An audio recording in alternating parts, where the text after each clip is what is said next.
Welcome to the Genealogy Gems podcast, providing quick and innovative ways to make the absolute most out of your research time and creative ideas for sharing and displaying your family history.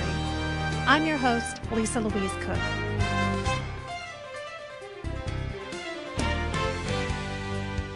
Welcome to episode 45 of the Genealogy Gems podcast. Thank you so much for joining me today. I'm happy to be here at the microphone talking about our favorite subject, which is genealogy. At the time I'm recording this podcast, we are just on the brink of spring, and I'm very glad to see that. It's nice to see some blue skies and hear some birds out there. I've been diligently working on the April 2008 podcast newsletter, and it's just about ready to go out. If you haven't signed up for the Genealogy Gems podcast newsletter, you ought to do it now. It's free. It gets delivered monthly to your email inbox, and it's full of additional information that we just don't have time to get to on the show, as well as links to all the sites that I talk about and quick links to my Genealogy Gems news blog articles and lots more. And when you sign up, it means you'll get special announcements and information first before it's announced on the show. And here's a little teaser. I will have a very special announcement I'm hoping I can make this month, and I'll be sending that out to newsletter subscribers first. So you'll want to subscribe now by sending an email to genealogygemsnewsletter@gmail.com with your name, state or country, and how you first heard about the podcast. I'll have a link for you in the show notes for this episode. It's number 45 to make that real easy for you. But I encourage you to do that today so that you're not going to miss a thing, okay? Now, I'm kind of sad today. Let me tell you what happened. I got an email in my inbox last night, and it told me that my Ancestry subscription was going to be renewed. Now, one of their policies that they do at Ancestry is that they do an automatic renewal, where they automatically charge your credit card again for another year's subscription. But it was interesting because this last year's subscription, which is just now coming to an end, I paid $199 for the whole shebang, the whole world subscription. And interestingly, when I read the details of the email, it said they were going to charge me $299. And there was no phone number, no way to contact them or anything. So I spent a good part of this morning trying to track down how in the world to get in contact with Ancestry. It sounds easier than it really is. Let's put it that way. I had to eventually comb through the website and find the terms and conditions that you agree to when you subscribe to Ancestry. And there, buried in the fine print, was a phone number. It wasn't on the email, which was interesting. So anyway, I called the toll-free number this morning and talked to a very nice gal on the phone, but unfortunately, the news was not very nice, which was they fully intended to bill me for the $299 rate for the next year's subscription. And I said, well, I'd really like to get it for the price I paid for it last year. And then they said, no, they couldn't do that. And I ended up canceling. And I'm sad that I had to cancel because I rely really heavily on my Ancestry subscription, but we're getting to a point where there's a lot of new websites popping up, lots of great information out there. Now, I have no qualms with paying for a subscription. I have been doing that, since Ancestry has pretty much been around. So they've definitely benefited from my credit card. And I have no problem with that. But I think what bothers me a little bit is that last year, when I went to subscribe, I think the price was, they were quoting $299, but when I called and I said, wow, I heard from some folks at my local genealogy society that they were paying $199. She said, oh yeah, we can give you that deal. So there was a part of me that was kind of like, you were going to let me pay $299, but now that I've asked, you're going to give me $199? Well, okay, so maybe that's a marketing routine or something, but then to get the email this week for the renewal, automatically jumping me back up to this higher rate, which darn well, they will do it for $200, and they have done it for $200 in the past. So I don't know. I felt, it's funny. I have felt as a genealogist, as somebody who does this every day, that I really feel like I have a relationship with Ancestry, I guess, because I use them. I certainly have recommended the website. I think they're Their documents are terrific and everything, but it feels kind of weird to be kind of tossed around by your so-called friend, somebody that you have a relationship with now. Now, it's a business. I know that. But I don't know. For me, I feel like the best businesses are ones that you do build a relationship. Even if it's a business client relationship, it's still one that should be out of mutual respect, right? Okay, so that's what I'm driving at here. And it feels weird to be kind of jerked around. Is that the word? I don't want to be too negative about it because like I say, I think that they put out a quality product, but I think it's the practices that I'm having trouble with. And interestingly enough, at the end of that conversation, what she said to me was, and she was just ready to go ahead and, okay, I'll cancel that for you. And I thought, oh, that's it? You don't want me? So she canceled it. And then she said, but, check in your mailbox because you'll probably get an email here, shortly. Well, they'll be offering you some kind of a deal or something that you might be able to come back and renew your subscription. And I thought, well, if that's possible, then why don't you do that now? Why not? If my business is of value to you, if you appreciate the fact that I have, paid for several years at the high level for the complete service, then why not offer me what your best deal is now and give me that, I guess, nod of respect just as a consumer. So anyway, it'll be interesting to see. I'll keep you abreast of whether or not the mysterious email arrives in my inbox that maybe offers me some kind of a deal. It'll be interesting. I don't know. I don't think I'm the only person who's having this kind of interaction with Ancestry because I know that there's a lot of buzz around our local genealogy society meetings where people are talking about, well, what are you paying? Well, what are you paying? And did I cancel? And can I get the records somewhere else? And I think definitely genealogists are a savvy group, and they appear to be perfectly fine with spending money on a good quality product. But I think really the contention here is that it's the way in which they interact with us as their customers. We like to think of ourselves as their valued customers. This doesn't feel to me like a really positive kind of interaction, or one that's at least upfront. And I don't know, that's me. So I don't know, it'll be interesting to hear, if you've had any interactions with Ancestry or you have thoughts on this, drop me an email. We could certainly have some conversation about it on the show. But as I say, I have no contentions with the product that they provide. I think it's terrific. I'm having some challenges with the way in which they conduct our business relationship. And I even tried to track down today who the director of sales was at Ancestry, just to see if maybe we could have a conversation about it, before we talk about it here on the show. And I tell you, it's nearly impossible to figure out who's who over there. I may still keep trying, and we'll see if maybe they can shed some light on it. But I think it's important to have the discussion because perhaps there are some things they could, if they got some feedback about it, they could improve. And certainly at the end of the conversation that I had with their customer service rep, there was an opportunity to leave a recorded voicemail. And I left a very nice but very straightforward one, which is, wow, this is really disappointing. I think that's probably how I feel this morning is I'm a little sad. I'm sad that the relationship came to an end. And I'm sad to kind of think that in some ways I might be getting the used car salesman, treatment by email. Well, let me go talk to my manager and see if I can get you a better deal. And, I'll get back to you. And, oh, goodness gracious. Nobody likes to do that. I hate buying a used car. So anyway, that's what's on my mind this morning. And just thought I'd share it with you and let you know what's going on. I'm dealing with the same issues that you're dealing with in doing your family history. And that is getting good quality documentation and resources at a fair price, and certainly trying to build good relationships with people that are in the genealogy community. So with that, you've certainly heard what's on my mind this morning. Let's hear what you have to say, and we'll do that by checking in with the mailbox.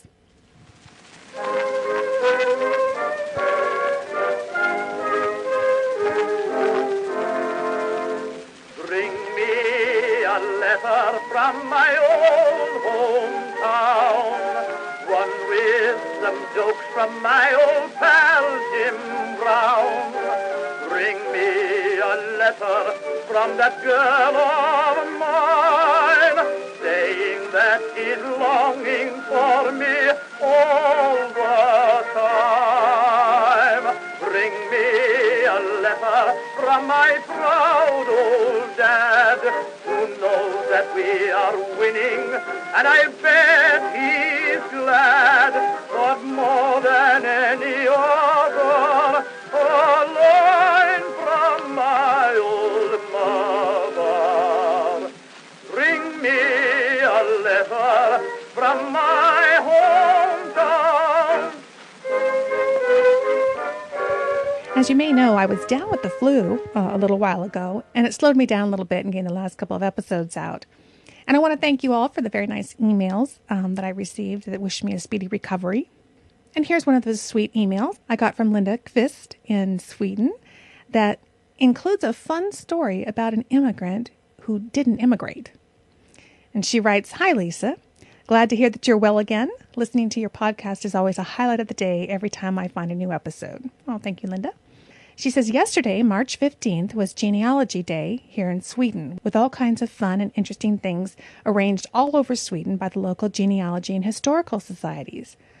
I myself went to listen to an interesting seminar about immigration. Anyhow, I wrote to tell you about a trip I and my dad did in the fall this last year.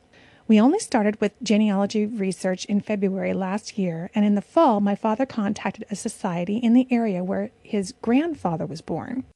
They were such nice people, and I and my dad drove there, about a 2-hour drive, and they took us on a sightseeing tour. Not only did they show us around, but they also brought a second cousin to my dad that we never met before.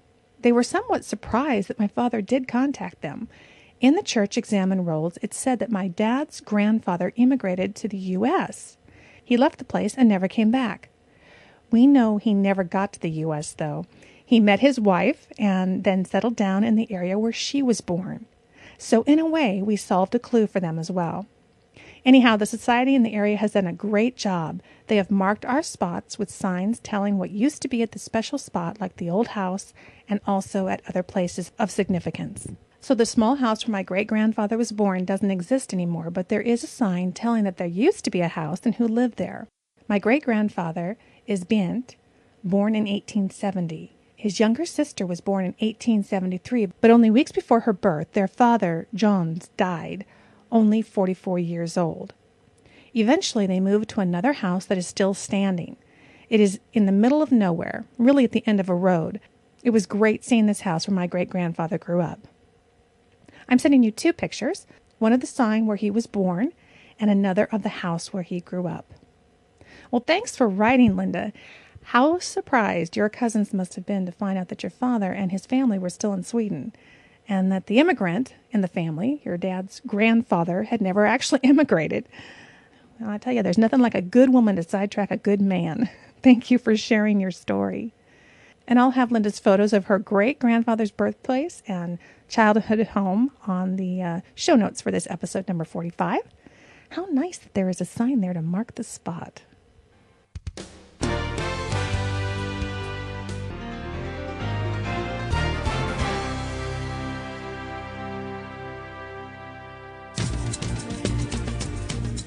Profile America, Saturday, March 22nd. Banks hadn't been around too long before someone figured out that robbing one of them would net more money than most people could earn in a lifetime. So, this week in 1831, Edward Smith committed the first bank robbery in the U.S. His target was the Citibank on Wall Street in New York City. He entered the bank after it closed using a duplicate set of keys and got away with $245,000, a huge sum at the time. But he was caught, convicted, and spent 5 years in New York's Sing Sing prison. Now, across the nation, there are 10,000 bank robberies annually, which works out to 27 each day. The average robber gets away with just over $4,000. You can find these and more facts about America from the U.S. Census Bureau on the web at census.gov. That was American Profile by the U.S. Census Bureau. You can find a really interesting story online at cbsnews.com that takes a look at the precedent for bank robbery that Edward Smith set by profiling some of the most famous robbers in history. It's a 48 Hours Mystery Article, and I'll have a link to that for you in the show notes. Now, speaking of historic crimes, our next gem is called Kidnapped.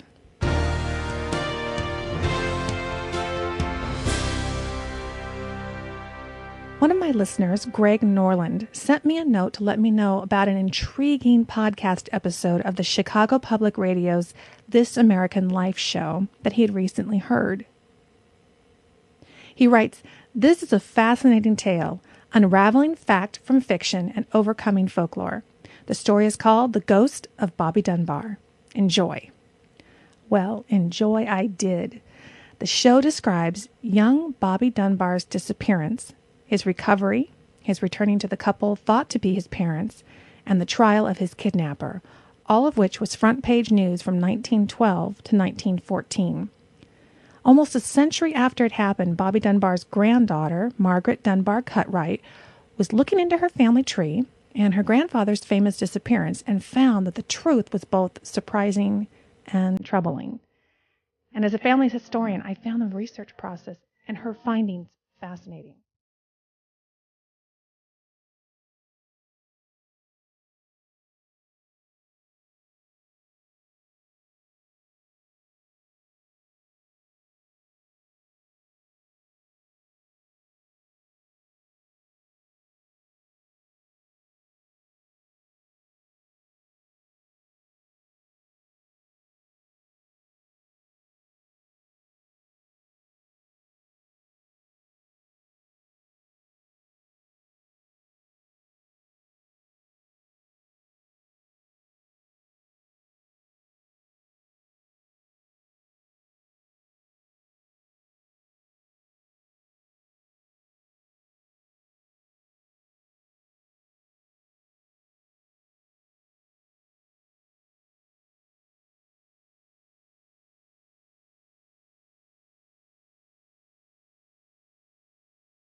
When I first got Greg's email, I thought to myself, oh, wow, I don't have a lot of time right now to sit down and listen to this nearly 1-hour episode. But I went ahead and I pulled it up on my laptop and I figured that I could get a little work done while I was listening. But just minutes into it, I had completely stopped working and found myself engrossed in the story and the voices of the people who uncovered it, and I was really affected by it. It's actually very refreshing to hear that there's a show that takes its time to unfold a true story rather than, cramming it into 3 minutes of sound bites. So the bottom line here is that The Ghost of Bobby Dunbar is not only well worth your time, but something I know you're not going to want to miss. Now, after you listen to the show, check in at the Genealogy Gems show notes for this episode number 45. I've located a few pieces of the puzzle that Bobby Dunbar's granddaughter, Margaret Dunbar Cutright, likely looked into when working on finding the truth about her grandfather. First, you're going to find a newspaper clipping from the newspaper The Constitution in Atlanta, Georgia. On April 25th, 1913, they ran an article entitled, "Have the Parents Got the Wrong Child?" Next, I found it eerie to review the 1930 census of Opelousas City in Fort Landry, Louisiana.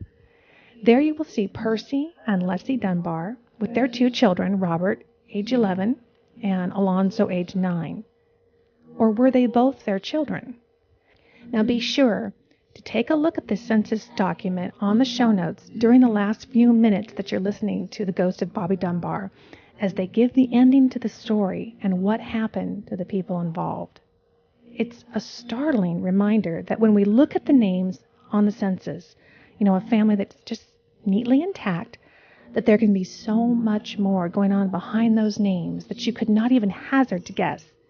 The Dunbars are such a family, and likely there are families just like them in all of our family trees. Many thanks to Greg for bringing this story to my attention. And if you have thoughts or comments on The Ghost of Bobby Dunbar, send me an email at genealogygemspodcast@gmail.com.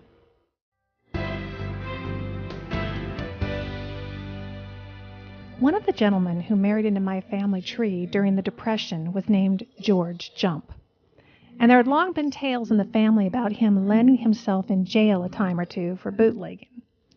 Well, my cousin Carolyn Ender decided to put on her detective hat and see if she could obtain copies of George's prison records. Here's what she wrote me about her search. One of my cousins had given me an approximate time period in which she thought George served in jail or prison for bootlegging. For some reason, she thought he probably was in a facility at McAllister, Oklahoma. That's really all I had to work with, along with his birth and death dates and the county he lived in. I began by emailing the Pittsburgh County Genealogical and Historical Society, as McAllister is in Pittsburgh County, and I asked where I might find inmate records. Their response directed me to the Corrections Department in Oklahoma City. I sent a letter there and was then directed to the Bureau of Prisons, which you can find at www.bop.gov, since bootlegging was a federal crime. The BOP responded by email with the public information data, which was just the bare bones. It was really a minimal extraction from the actual file. When I requested clarification of some of the data, I was informed that I would have to complete a Freedom of Information Act request form and provide copy of George's death certificate since he was deceased. I got the death certificate from my cousin. The Bureau of Prisons then said that they no longer had the actual records, and I was referred to the National Archives Records Administration and a particular file number to ask for. NARA said I would have to provide written consent from the inmates' family members, or their info in the record would have to be blacked out. Only one of George's children survives, and he's quite old and never really knew his father, and I didn't really feel like I should pursue written consent from him. So I decided to simply accept the record with some of it blacked out. I had to send the National Archives a check for copying. I began pursuing this record on May 20th of 2007, and I finally received it about the middle of February, 9 months later. I guess if you know the inmate served in a federal institution for a federal crime, you can go straight to the Bureau of Prisons. Consideration will have to be given to whether or not the inmate is deceased, how long he's been deceased, are his children living, etc. For state records, you could probably start with that state's Department of Corrections. Well, many thanks to Carolyn for sharing her experience, because it's really interesting. This is not an area that we tend to get into very often. I don't know about you, but there aren't a lot of criminals in my family. But I'm sure that all of us at some point may come across one. It will be really interesting to find these kinds of records. Now, Carolyn sent me a photocopied packet of the entire record. And let me tell you, it's fairly thick. There's photographs in there. There's all kinds of information, including psychological testing that they did on George.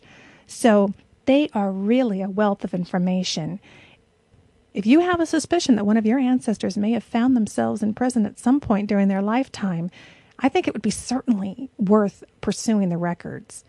So I will have an outline of the information, this process that Carolyn followed in order to get these, as well as links to websites such as the Bureau of Prisons and the National Archives, so that hopefully you can pursue it as well.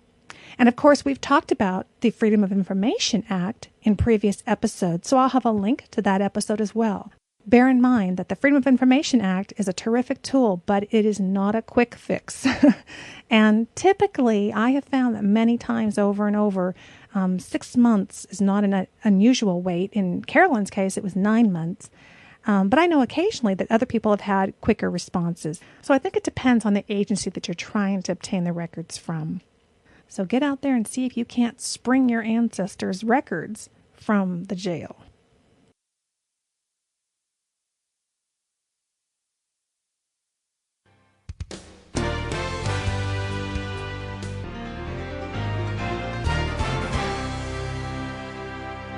Maybe I'm just a little slow, but I just stumbled into a really neat feature of the podcast and blog gadgets on my iGoogle page. Now, if you don't have an iGoogle homepage yet, be sure and listen to episode 15, because it's a really neat feature that allows you to customize the Google web page to be a sort of genealogy dashboard for you. Anyway, if you're at your computer, pull up your iGoogle homepage, because this is a really neat feature. Now, let's hope that you have a Genealogy Gems podcast gadget, as well as a gadget for the Genealogy Gems news blog. Well, you notice how each episode title in the podcast gadget is underlined. That's because the title is hyperlinked to the show notes for that episode. So if you click on it, it will take you directly to my website and to those show notes. Now, you see that little plus sign at the beginning of each title? Well, I always assumed that it was just an indication that there was a new podcast episode that had been added, plus and add. Well, it does a lot more than that. click on the plus sign for the first episode listed on the Genealogy Gems podcast gadget. And look, you can read the show notes for that episode right there from your iGoogle homepage, even including the photos. I just think this is a terrific feature. So let's try it on the Genealogy Gems news blog. Go over to your Genealogy Gems news blog gadget, just click on the plus sign for one of the article titles, and you can read the article right there from iGoogle. I think this is something that I would particularly use for kind of quickly reading blogs and seeing what's of interest to me that I might want to go ahead and click through and look at the whole thing. Now you'll notice that when you clicked the plus sign and the article opened, the plus sign turned into a minus sign. So when you're done reading and you want to close it up so it's not cluttering your iGoogle homepage, just click the minus sign and it will close back up. Pretty slick. And if you decide you want to go ahead and click through to the web page to go ahead and view the entire thing, which is nice because it's bigger and easier to read, then just click on the hyperlinked article or episode title. So now we are no longer nonplussed about what the plus sign means on iGoogle. It's our own portal to our favorite genealogy podcasts and blogs. But wait, we're not quite done yet. There's the sticky note gadget. It can also be customized. And I'm finding that I'm using this all over the place on iGoogle, and I wanted to tell you about it. So to get to the sticky note gadget, if you don't already have one on your iGoogle homepage, just click on the Add Stuff link in the upper right corner of the iGoogle page. And on the Add Stuff page, search for the words sticky note. It should be the first gadget on the list that comes up in the results. Just click the Add button and the sticky note gadget will be added automatically to your iGoogle page. So go ahead and go back to your home page to check and see if it's there, and you'll see that it's there in the top left-hand corner position. And of course, you can click and drag that to wherever you want it on your page. Now, the really cool thing about the sticky note is that you can edit the settings. So to edit, look in the upper right corner of the gadget and click that down arrow button. That will open up the menu for that gadget. Now you select Edit Settings. Here you can edit the title of the sticky note gadget. For example, let's say that you belong to a genealogy society in your area, and maybe you have responsibilities there, or you hear about some cool things, or you just want to remember your membership password. You could name this gadget Genealogy Society. From this menu, you can also change the color of the sticky note gadget as well as the color of the text. And then you just click the Save button, and your gadget will now be called Genealogy Society. Pretty nifty. Or let's just say that you want a sticky note for each major surname that you're researching, just for jotting down little notes here and there that come to mind, or things that you want to make note of as you're surfing the web. Now, you could add multiple tabs to iGoogle, but maybe you're not ready for that. So if you just want a place to jot things down, you might want to create sticky note gadgets. Well, you could add several sticky note gadgets to your iGoogle page, and then you could just edit the title of each one to reflect the area of research that it's for. And you could even change the color, so it'll be really easy to find on the page. You can use this same technique with the to-do list gadget. I mean, you could have multiple to-do lists, believe me, I do, each uniquely titled and color-coded. So there are lots of possibilities here. But the point is that you don't have to take Google gadgets the way they come. You can edit them and add multiples if that suits you and your research best.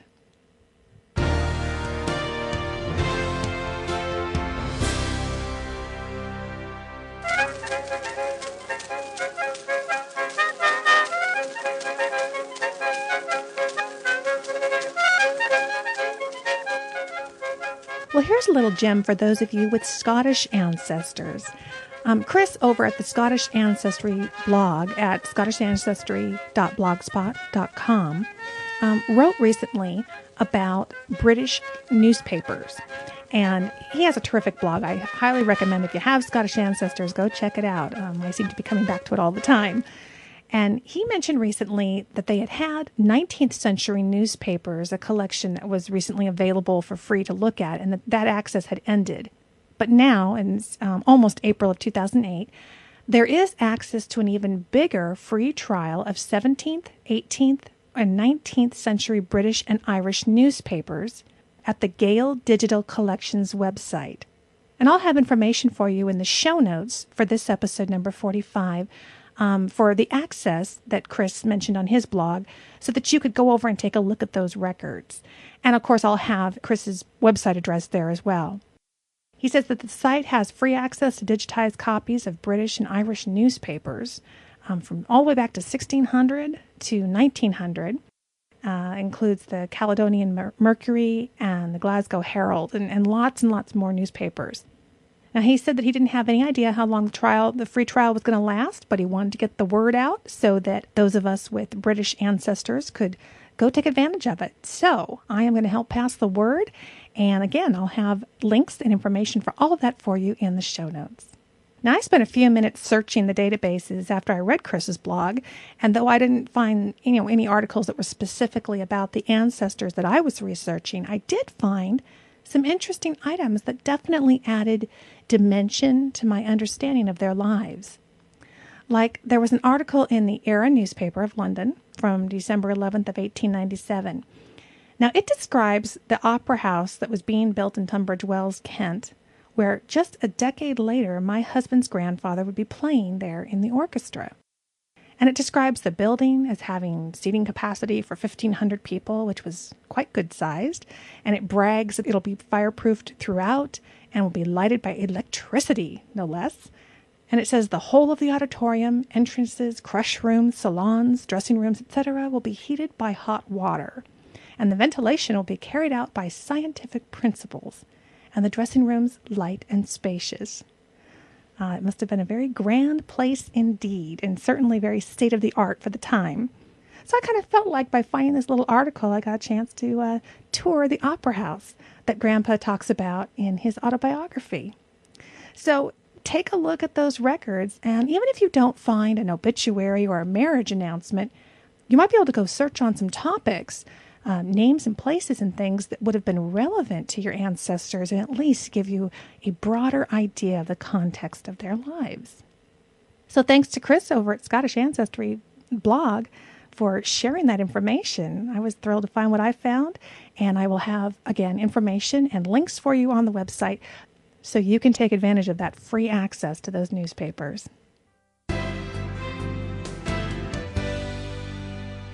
Well, that's it for episode 45 of the Genealogy Gems podcast. We've come to the close of another show.